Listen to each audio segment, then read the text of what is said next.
നമ്മുടെ യൂസഫ് അലി സാറിലെ യൂസഫ് അലി സാറ് ഒരു ബിസിനസ്സുകാരനല്ല. കേക്ക് തല്ലാൻ വടിയെടുക്കുന്നതിന് മുമ്പ് ഞാൻ ഈ പറയുന്ന കാര്യങ്ങൾ ഒന്ന് കേൾക്ക്.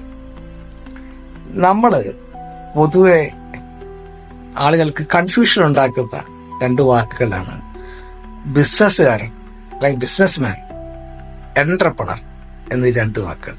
വളരെ സിമ്പിളായിട്ട് നമുക്ക് കാര്യങ്ങൾ പറയാം. അപ്പൊ നമുക്ക് ഏറ്റവും കൂടുതൽ നമുക്ക് അറിയാവുന്നത് ആരെയാന്ന് വെച്ച് കഴിഞ്ഞാൽ ബിസിനസ്സുകാരാണ്. അപ്പൊ അതുകൊണ്ട് നമ്മൾ പൊതുവെ എല്ലാവരും ബിസിനസ്സുകാർ എന്ന് പറയും. അപ്പൊ അതുപോലെ തന്നെ പുതിയതായിട്ട് നമ്മൾ കേട്ടു തുടങ്ങിയ ഈ അടുത്ത കാലത്തായിട്ട് കേട്ടു തുടങ്ങിയ ഒരു വാക്കാണ് എന്റർപ്രണർ എന്ന് പറയുന്നത്. അപ്പൊ നമ്മളിപ്പോ എല്ലാ ബിസിനസ്സുകാരും ഏത് ബിസിനസ് ചെയ്യുന്ന ആളിനെ നമ്മൾ എന്റർപ്രണർ എന്നുള്ള രീതിയിൽ അല്ലെങ്കിൽ അങ്ങനെ സംബോധന ചെയ്യുന്നൊരു കാര്യം കൂടിയുണ്ട്. ഒരു ബിസിനസ്മാൻ എന്ന് പറഞ്ഞു കഴിഞ്ഞാൽ ഒരു വളരെ ബിസി ആയിട്ടുള്ള ഒരാൾ എന്ന അർത്ഥത്തിലാണ് ഈ ബിസിനസ്മാൻ എന്ന് പറയുന്നത്. കാര്യം ബിസിനസ്മാൻ എന്ന് പറയുന്നത് ബിസിയാണ്. കാരണം അയാൾക്ക് ഈ സ്ഥാപനം നടത്തിക്കൊണ്ടു പോകുന്നതിന്റെ ഒരുപാട് ഉത്തരവാദിത്തങ്ങളുണ്ട്.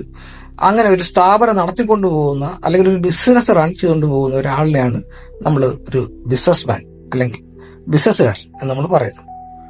ഇപ്പോ നമുക്ക് ചുറ്റും ഉള്ളതില് ഭൂരിപക്ഷം ആൾക്കാർ, നമുക്കറിയാവുന്ന ഭൂരിപക്ഷം ആൾക്കാർ ഈ പറയപ്പെടുന്ന ബിസിനസ്സുകാരാണ്.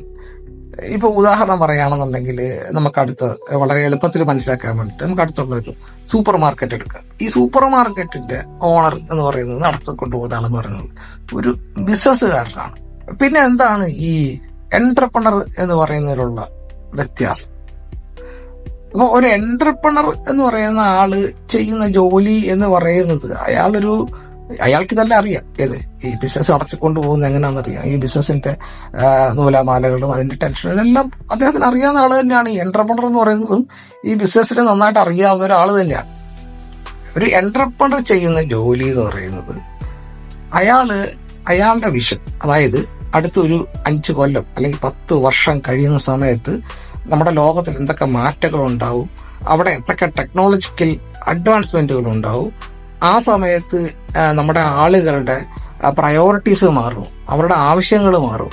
ഈ ആവശ്യങ്ങൾക്ക് അനുസൃതമായിട്ട് അവർക്ക് എന്ത് കാര്യങ്ങൾ നമുക്ക് സെർവ് ചെയ്യാം, ഇങ്ങനെയൊക്കെയുള്ള കാര്യങ്ങൾ ചിന്തിക്കുകയും അതിനനുസരിച്ചിട്ടുള്ള പ്രൊജക്റ്റോ കാര്യങ്ങളൊക്കെ മുന്നേ കൂട്ടി കാണുകയും അതിനനുസരിച്ചിട്ടുള്ള ഒരു സിസ്റ്റം അവിടെ ബിൽഡ് ചെയ്യുകയും ആ സിസ്റ്റം, അതായത് നമ്മുടെ നേരത്തെ പറഞ്ഞ ബിസിനസ് തന്നെ, അങ്ങനെ ഒരു ബിസിനസ് സിസ്റ്റം ബിൽഡ് ചെയ്യുകയും ആ ബിസിനസ് സിസ്റ്റം ഇദ്ദേഹത്തിന്റെ തോട്ട് പ്രോസസ്സ് നടപ്പിലാക്കുകയും ചെയ്യുന്ന ഒരു സംഭവത്തെ, അതിനെയാണ് ഈ പറയപ്പെടുന്ന അങ്ങനെയുള്ള ഒരാളിനെയാണ് അങ്ങനെ ആ സിസ്റ്റത്തെ കൺട്രോൾ ചെയ്യാൻ കഴിയുന്ന, ആ സിസ്റ്റത്തെ മുന്നോട്ട് കൊണ്ടുപോകാൻ കഴിയുന്ന, അങ്ങനെ ഒരു തോട്ട് പ്രോസസ്സിലൂടെ പോകുന്ന ഒരാളിനെയാണ് നമ്മൾ എന്റർപ്രണർ എന്ന് പറയുന്നത്.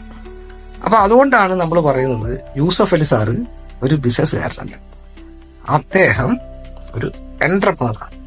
കഴിഞ്ഞ 25 വർഷം മുമ്പ് അദ്ദേഹത്തിന് അറിയാമായിരുന്നു ഇന്ന് അദ്ദേഹം നിൽക്കുന്ന പൊസിഷനിൽ അദ്ദേഹം എത്തുന്നത് അദ്ദേഹത്തിന്റെ പേഴ്സണൽ ചോയ്സ് ഉള്ളതല്ല പറയും. ഇന്നത്തെ സമൂഹം എങ്ങനെ ആയിരിക്കുമെന്നും ഈ സമൂഹത്തിനുള്ള ആവശ്യങ്ങൾ എന്തൊക്കെ ആയിരിക്കും എന്നുള്ള കാര്യം 25 വർഷം മുമ്പ് കാണാൻ കഴിഞ്ഞ, അതിനുവേണ്ടി പ്രവർത്തിച്ച ഒരു മനുഷ്യനാണ് യൂസഫ് അലി സാർ. അതുകൊണ്ടാണ് നമ്മൾ പറയുന്നത് യൂസഫ് അലി സാർ ഒരു ബിസിനസ്മാൻ അല്ല, പകരം ഒരു വിഷണറി എന്റർപ്രണറാണ് എന്ന് പറയും.